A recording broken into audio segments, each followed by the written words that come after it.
It is my distinct pleasure to introduce a man whose journey from the towering skyscrapers of the corporate world to the vast landscapes of personal empowerment is nothing short of legendary.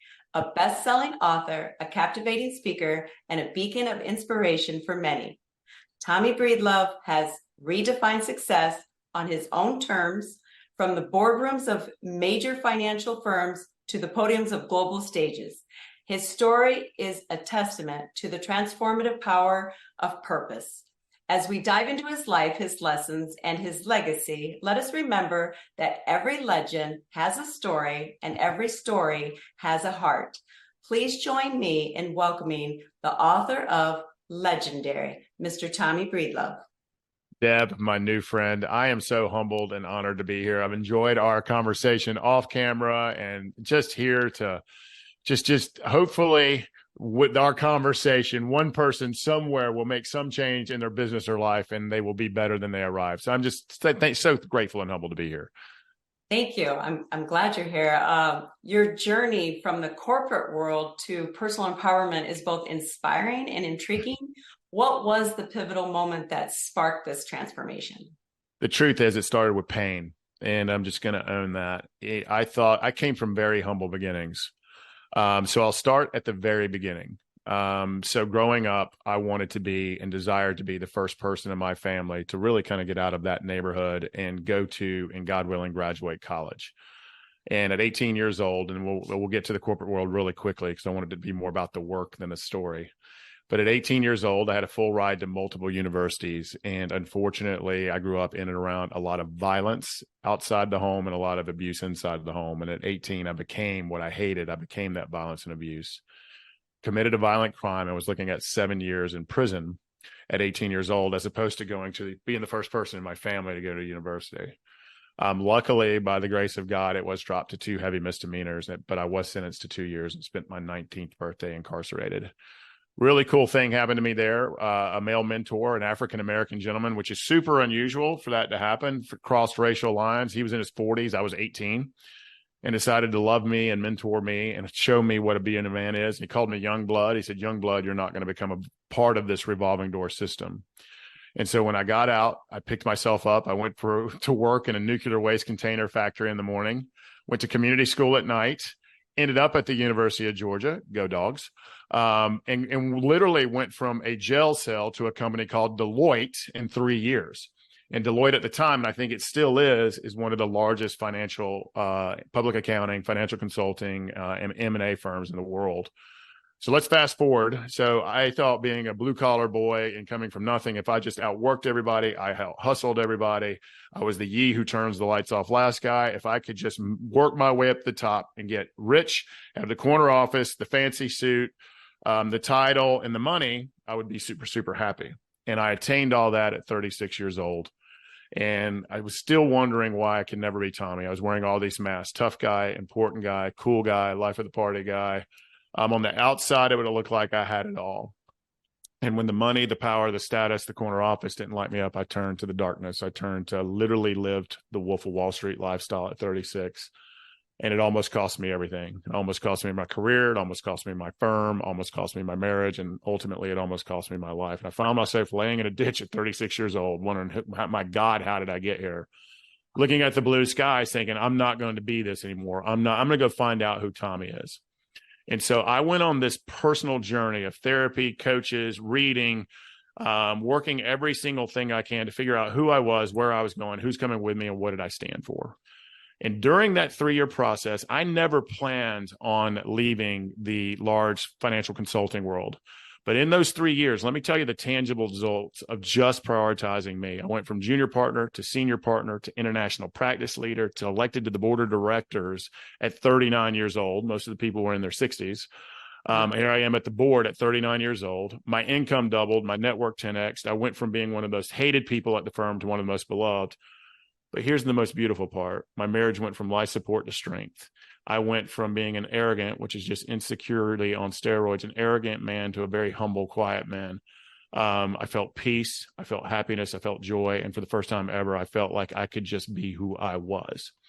And there I am at 39 years old, a board of director, a senior partner, international practice leader, and all these venture capitalists, entrepreneurs, corporate executives, bankers started reaching out to me, and I thought they wanted to just do business. Let's go do some transactions together. But they're like, no, let's grab lunch or a beer, a coffee, or a walk.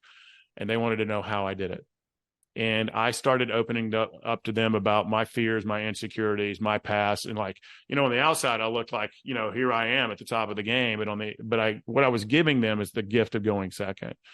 And with their help, my inner circle's help, my board of directors' help, my friends and family, they all said, you need to write a book. And about the X amount of one that asked me to help them not only be successful in business, but about in life. That's when we wrote the book Legendary. And I'm so thankful it became a Wall Street Journal and USA Today bestseller. And that's when we started the Legendary Life movement for high achieving executives and entrepreneurs to not only be elite in business, but be elite in life as well. We can literally have it all and connect with other people like us in world-class experiences, retreats, and masterminds. And so over the last 10 years, I've been able to work in my purpose of helping high achieving people be not only world-class in what they do, but world-class in who they are. So there's the story. It was pain that got me to you today, Deb. Well, that's quite a story. In your book, Legendary, you talk about living a life filled with meaning and balance. Can you share with us what balance truly means to you? So balance for me is I actually don't believe in work-life balance. I just believe in prioritization. And for me, it depends on if you are in the stage of building a business and your life is not on fire, that needs to be your priority and the meaning to your life. If you've got illness or a child issue or your marriage is on life support, that's where your focus needs to be. So it's all about prioritization and reprioritization and quality over quantity. I'm not one of these guys that thinks that I have to work from 8 to 5 and then I need to spend 2 hours with my wife and then 1 hour here. It's about quality. If I spend maybe 4 hours of quality time with Heather on Saturday and we do something that we really enjoy and we're all in and we're fully present, we're not on our phones, we go for a hike. We're actually doing that this Sunday. We're going to go hiking in the North Georgia mountains. Then we're going to go have a few glasses of wine. Then I'm leaving her and she's taking one of our colleagues to go do art. That to me is what's giving meaning to life. And so for me, balance is about where do you need to focus? Where do you need to prioritize? And by the way, where do you find joy? I find joy in the craft of helping high achieving men and women be success and build their careers and build their businesses. I find meaning in building my business. I find meaning in building the culture of our practice and practicing what we preach. I find meaning in my writing. I find meaning in my hiking. I find meaning in my working out. So I prioritize the things that I enjoy. And I'm world class at prioritizing my time during my day too. I don't work in administration. I don't work in marketing. I am writing content. I am practicing the craft, running our masterminds or a retreat or a program or speaking to you, or I'm out kissing babies and shaking hands. That's where I need to do. And I outsource everything else. So I've gotten really focused. If I had to say what we're so good at, not only in our practice, but we help others, is managing our time. And to me, it's never about balance. We're always balancing where we need to be. But to me, it's more about prioritization. It's about focus. It's about knowing where your zone of brilliance is. And it's about what brings you joy and making sure we're doing those things. And the work actually brings me joy. So you would probably look at me and say, he's totally out of balance because he's a workaholic, but I love what I do. And I'm actually, my picture's being taken as we speak. You don't realize it. There's people taking pictures and they're like, I wish you could ask them, is he a machine and loves what he does? They'd be like, yes. She's smiling right now. So so pretty cool. That's awesome. Well, you speak about giving audiences permission to stop living their stories and start living their lives. Can you elaborate a little bit more on that? Especially people who tend to be more ambitious, more high achieving in nature. They tend to, what a lot of people do is they're scared of asking for help. They're scared of being authentic. They're scared of being vulnerable. I'm not talking about emotionally vomiting on somebody. If you want to know what that looks like, look at Facebook. But us high achieving people, we're scared. We think if we just work harder, we will be more successful. We think if we ask for help, we're showing weakness. We just think we have to do it alone because we're control freaks.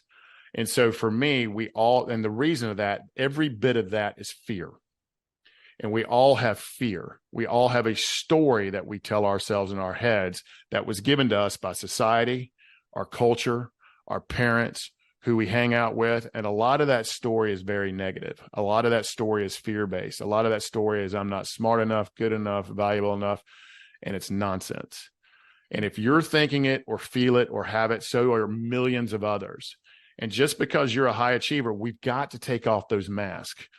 Important, in control, successful. I've got it all together. Because no, you don't. If you had all the answers, you would have already done it. And so it's all about giving people permission. That's what we do. We give them permission to go second. Hey, I've got fears and insecurities. I don't have it all figured out. There's parts of my life that I wish were a whole lot better. There's parts of my business I wish are a whole lot better. So when people stop living their story and stop telling that lie and put down the mask and become who they are, and then connect authentically with other people like them and seek wisdom in their business, wisdom in their relationships, wisdom in their success, life, and money, that's where the magic happens. And so for me, people have got to stop living their story and start living their life. For 36 years, I never thought I belonged. For 36 years, I never thought I was enough. And it came out in arrogance. It came out in coolness. It came out in life of the party that I'm going to outwork you and out hustle you. And I'm going to look like this. And it's all nonsense. And it was exhausting because it was never really me. And so for me, when you give people the gift of going second, say, stop living your story. Stop pretending to be something you aren't. Prioritize yourself, which is your number one asset. It is your number one asset. It's the only asset you have. When I say prioritize you, it's not the most selfish thing you can do. It's the most selfless. And guess what us high achievers do? Put ourselves last. Yeah. Dead last. And I'm talking about being physically, mentally, and emotionally and spiritually elite. It's working on that heart, mind, soul, and body every single day, whatever that means to you. Getting strong, leading, loving, and respecting yourself so that you can lead, live, love, and respect others. That's the number one pillar we stand on. Number two pillar the Legendary Life stands on is connect with like-minded, high-achieving people who are just like you, who want to be successful, who want to be happy, who want to make a difference and want to make impact, and get wisdom and connect and do business in life. We want to be the pack of wolves that you want to run with. And so that's why we created the retreats, the experiences, the adventures, the masterminds, so that we can connect 2 to 4 times a month and 4 to 5 times a year to do business in life with and seek wisdom. And the number 3 thing we stand on is growth over everything else. Growing, learning constantly. I'm talking internal growth, external growth, business growth, leadership growth, life growth. And so for me, when people realize they're not alone in their fears, their insecurities, their failures, their business could be on collapse. Their life could be on collapse. Their relationships, you got family member problems. I mean, you're just not a known, and we don't have all the answers. And so put down the masks. Stop telling yourself that lie in your head. Get some confidence, courage, some self-esteem, and move forward with other people like you. That's what I mean by stop. That story in your head that's so negative is so untrue. And anything that was wired into you and anything that you believe can be unbelieved and unwired and a new story told. So I'll get off my soapbox. This is the thing I'm most passionate about, by the way. Oh, no, I love it. Well, what do you believe are the essential qualities of an impactful leader? Confidence, number one. Confidence. Confidence. I'm talking about not only confident in what you do, confident in who you are. Leading from the front. So that's number one. Number two would be optimism. We need to be optimistic. There's too much negativity in the world. We got to be optimistic in where we're going. We got to know where we're going. We need to be authentic. We need to ask for help. We need to say we don't have all the answers. We need to delegate and elevate. We need to empower others to help us, and we need to surrender and give up control. So we got to be authentic as well. We got to be consistent. Practice what you preach. Do what you say. We got to do what we say. People follow what we do. They do not follow what we say. So we have to be consistent, and we got to be focused in the direction that we want to go. And if we're all of those things, people will follow you. And it goes without saying, you said impact, and we've got to be purposeful. Mm-hmm. They got to know our why, not only our macro why, they got to be bought all in. We need patriots and not mercenaries. Mercenaries are there for the money. We need patriots in our cause. Everybody on our team does we give them a self-development budget of $2,500 a year. They're involved in all of our masterminds. They're involved in all of our events, our community. They're involved in their own stuff. I run masterminds. I'm in a mastermind. I go to retreat. I run retreats. I go to retreats. So we practice what we preach all the time. I actually have 2 coming up over the next 2 months that I'm going to go do my work on. So for me, it's about confidence, having self-confidence, self-esteem, self-respect, self-love, but also confident in what you do. It's being optimistic about the future, and the future is bright. It's about being authentic, asking for help, not knowing you know everything, and being who you are, not trying to be something you're not. It's about being consistent. It's about being focused. And it's about being purposeful. That's what the 6 things I would say to be an impactful leader. I like that. I hope everybody's taking notes. That was pretty powerful. Yeah. That to me is what it's all about. And by the way, lightening up, you don't have all the answers. That's why we created this entire movement, because you don't have all the answers, and go seek wisdom of people who have been there and done that and failed, and who have failed forward. So, and honestly, it's so cliche and everybody talks about it, but we got to fail forward. I mean, you're going to screw up, take extreme ownership, own it, move forward, learn from it, and let's move on.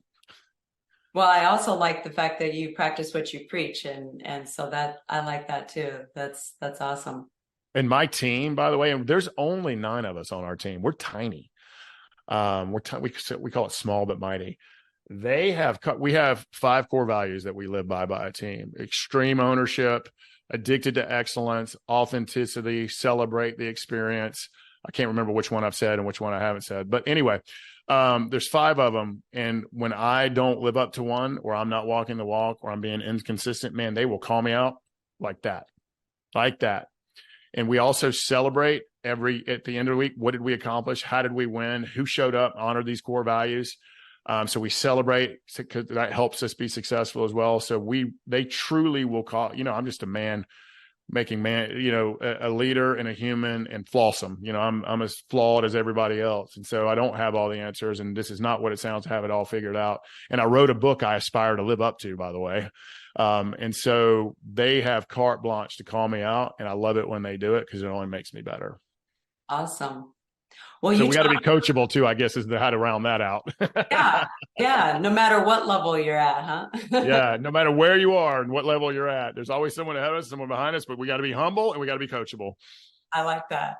You talk about financial freedom as a cornerstone of your teachings. How do you define financial freedom, and why is it so integral to living a legendary life? Well, I think being legendary is when you leave this planet, people will say you've left it better than you found it, and you left the humans. And legendary is given to us, by the way. If I said Tommy Breedlove's legendary, Deb, you would laugh me off the screen. I mean, let's just be honest. So I love it that it's granted to us, and we can't take it for our own.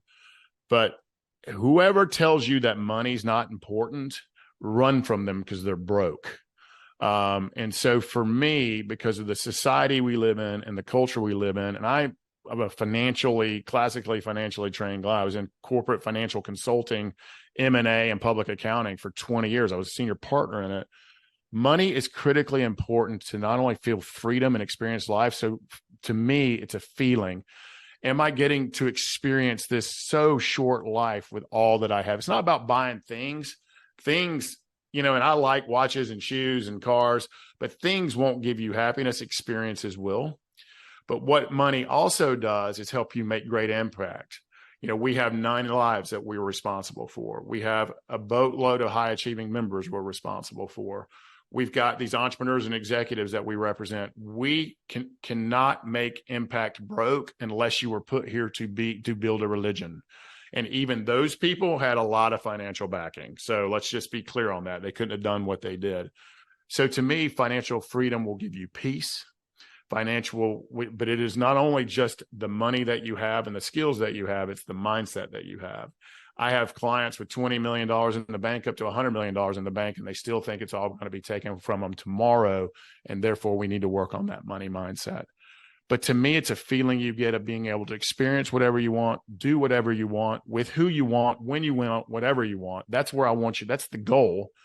But the goal is also to make great impact, not leave it to your kids which that has its own consequences, but make great impact with the money that you make. And in this society, and I'm just going to own it, I am a capitalist at heart because I love business. I'm very pro-business. So with that being said, I think impact, employment, change, purpose, and real societal positive things happen when great wealth and abundance is made, and then you do great things with that. And you know what I love about most of my clients, some of them are famous, but most of them want to make as much money as they possibly can wherever they are on the food chain right now, and no one knows about them. I love that. And they are the most net. We have one of our core principles is when we're interviewing people to see if they're fit for a mastermind retreat or an experience, is are they net givers, or are they here just to take from our network? Are they here to give, or are they here to take? And so our tribe is all about net giving. Love that. Love that. Your transparent approach to speaking is both refreshing and impactful. Why do you believe honesty and transparency are so crucial in today's world? I think two things the world needs more of right now. I think we're craving authentic connection, true authentic connection. And I think what we need is accountability. I am so tired of the victimhood, laziness, and apathetic and entitled news, both sides. They're promoting entitlement, laziness, apathy, and victimhood, both sides. And what we need is personal accountability. Know that when you look in the mirror, that is both the problem and the solution to everything in your life. No one's coming to save you. No one's coming to get you. So to me, we're craving as a society authentic connection. And what we need is accountability to ourselves, for ourselves, from ourselves. And wherever you are in your state of life, you are the issue, no one else.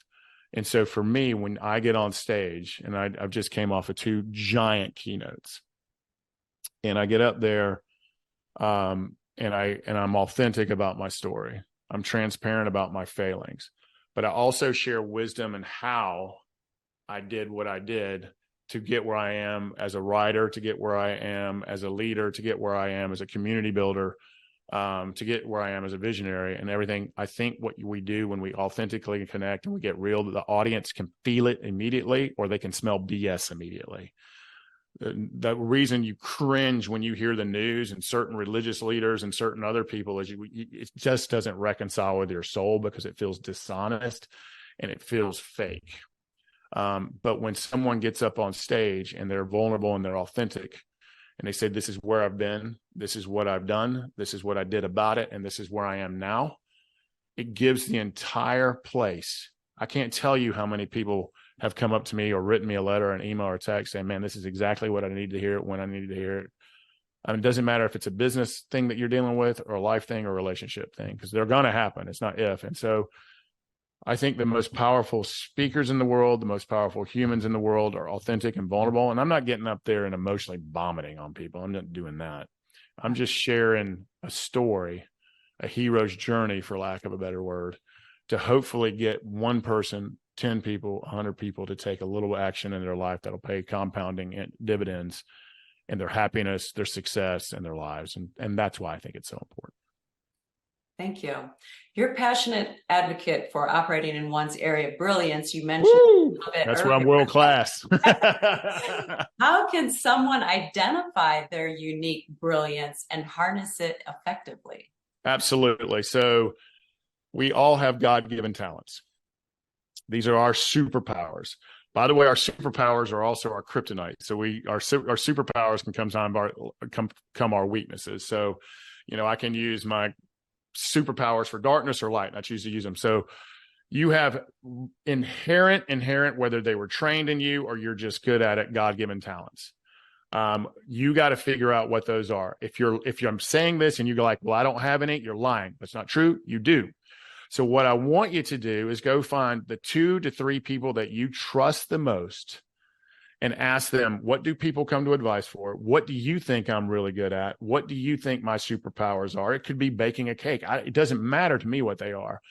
But if you don't know what they are, go ask people that you trust. What are my superpowers? What are my God-given talents? Where do I excel at? What do people come to me for? Or what, when I put this out into the world, that people are like drawn to it? That is where you need to focus your career on. And you can also work with certain coaches to help you find that and hone it in, and even build a career or a business around it. The second piece, here's the key. Like, I am world class at financial engineering and buying and selling companies. I've done it a lot of it. I don't love it. I don't love it. And I've got friends who are really good at it. So the second part of that is you've got to love doing it. Because if you don't enjoy doing it, especially in your business, you're not going to be successful. So you have to enjoy it. And what the goal is for our careers to get to 51, 60, the best 70% of our day working on our zone of brilliance. We enjoy it and we're really good at it. And using the other 30% on the minutia and the things we don't like, the damn email, the check-in, the respondent, Ted's mad at Sarah, so now I got to go deal with Ted and Sarah culturally. I mean, all the stuff we don't want to deal with, we got to deal with that too. But if we can work 51% of our time, or even 60% of our time, or even 70% of our time in our God-given talents and things we enjoy doing, we will ultimately be more profitable. We will be more efficient. We will be more successful. And here's the kicker. You ready for this one? We will be more happy. Awesome. And so it just takes discipline and consistency and delegating and elevating, and don't get distracted by the noise. And I'm going to go on one more soapbox. Only 1 in 100 people can multitask. 1 in 100. And when you multitask, you are 40% less efficient and you are losing 40% of your day. And so that's why working in your zone of brilliance, that's why being dogmatic about your time, and that's why being consistent and not getting distracted. I'm telling you, I'm giving you a formula how to be more successful and more profitable. Our team holds ourselves to these standards. We call it holy time. And when there's holy time and they're working in their zone of brilliance, no one here, including me, and I'm the biggest distraction, no one here can distract them because they're moving the ball forward to our goals for this quarter. So I'll get off my soapbox. Yeah, this is something I'm very passionate about. I love it. Well, outside of your professional endeavors, you have a deep love for travel and nature. How have these experiences influenced your perspective on life and leadership? So nature is my holy spot. That's where I go to think. That's where I go to meditate. If you come here in the mornings, you will see me sitting outside with a cup of coffee, regardless of the temperature. You will see me reading outside. I have chosen to move to the North Georgia Appalachian Mountains, which are drop dead gorgeous. But I've also designed a company for aspiring entrepreneurs and executives, or current entrepreneurs and executives, for really high achieving people, to do adventures, experience outdoors, to do the bougie travel. We just got back from Islamorada, which is in the Keys, on a culinary and fishing experience. We were in Barnsley this year with our executive and entrepreneurial women, riding horses, doing food, doing culinary, but also doing leadership lean-in. So I've also designed a company that meets 5 to 6 times in these wonderful places, to where we do leadership, life, business, success, mastery. We also have a lot of fun and also have world-class experiences doing it. So I've also designed a company around travel, but let me answer your question directly. What I have found is the more I've traveled all over this world, speaking, and all over this world for fun, when I'm out in nature, that's where I get my cup fulfilled. That's where I feel connected to all that is where I find my spiritual fulfillment. That's where I realize how small I am, how short this life is, but also it helps me get clarity and think. But the more I travel, the more humans from different cultures, I realize I know nothing. But the only thing I know for sure is that we all want to be seen, heard, loved, valued, and free. And that we're all just alike on this human journey, that we're all flawsome. And it just opens my eyes and opened my hearts. I come from very humble beginnings and didn't get to see the world, and was taught a certain way of being and thinking that was just so antiquated and ridiculous. It's not even worth bringing up here. But the more I travel, the more I read, the more humans I talk to, the more humble I become, and the more I realize I don't know a darn thing. And then when I get in nature, that's where I connect with something so much greater than me. And I find my clarity, I find my peace, and I just feel a sense of oneness with everything that is. And so that's what those things have done for me. And I've designed an entire movement and company around those things. That's amazing. I love it. I'm very fortunate. Yes. And people seem to really dig it because they love doing those things. And they also love to connect with other people like them and learn and grow. That's the people we want. Yeah, that is amazing. Well, looking ahead, what's the next chapter for Tommy? And are there any new projects or endeavors on the horizon that you're particularly excited about? Yeah, we just did our entire 2024 calendar. I'm super excited. We've got 5 experiences coming up next year that I'm super excited about, from the desert to the Northeast, to some other really cool things that we're going to be doing for our members and future members. Really excited. We host an event every year. It's our largest event, called Your Life, Your Legend. We bring in guest speakers. We have a lot of fun. We laugh a lot. We do it in a cool place, but it's a lot of learning, growing, develop on the leadership. It's more business focused. But super excited about our experiences. We have 4 entrepreneurs. The best thing we do is our retreats. They're clarity retreats. People come spend a 4.5-day all-inclusive vacation with us in the North Georgia mountains, and we take them on a clarity of who they are, where they're going, who's coming with them. They get tools in leadership, life, and relationship mastery while connecting with others like those. That's what I'm excited about. I'm also excited that we're probably going to do our first. I also, on top of all this, own a boutique hotel in the North Georgia mountains. And so that is an operating cash flowing business that I also house my retreats out of. I think we're going to be expanding a facility west as well. So I'm super excited about that. And my big goal this year is, for the first time ever, because we've got huge demand over in Europe and the UK, is to do a retreat, go to them as opposed to always having them come to us, but hopefully go to them. So if you're a high achieving, ambitious man or woman who wants to find a tribe, welcome home. Come do some business in life with us. We're not a cult. You'll have a blast. We have a lot of fun. We can get serious. There's a lot of mind and heart sweat, but we also want to just be better than we were yesterday. So that's what I'm excited about 20. But we've got the whole 2024 planned, with the exception of 2 dates, because I also am going to go to France and go on a wine cruise somewhere in between all that too, because I really like good wine. That's amazing. That's amazing. And I love what you said there when you said welcome home. I really like that.